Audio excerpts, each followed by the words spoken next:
Last Sunday, nagpunta kami ng Yambo Lake dito sa San Pablo, Laguna. Kung dadayo kayo doon, ito yung oras na bukas sila. First step, register. Tapos ito yung breakdown nung pinayaran namin. May kasama na siyang food. Mas makakamura kayo kung marami kayong pupunta. At this time of the year, as you can see, medyo mataas yung level ng tubig ng lake. Kaya wala munang camping around the lake. According to our tour guide, baka May or June na ulit mag-resume ang camping. While waiting for your food and for the balsa that's assigned to you, pwede kayo mamili ng food sa paligid. Maaga kaming nakarating sa location, kaya maaga rin kaming nakapunta sa gitna ng lake.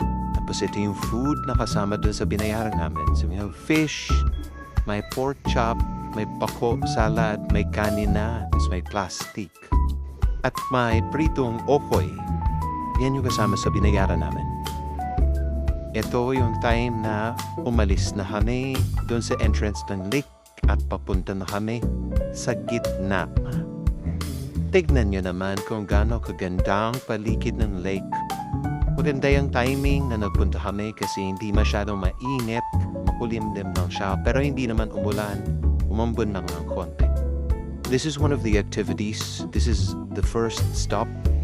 Ito yung Tarzan swing na trinay ko personally. Enjoy naman siya.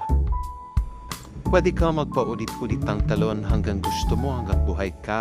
Bahala ka sa buhay mo.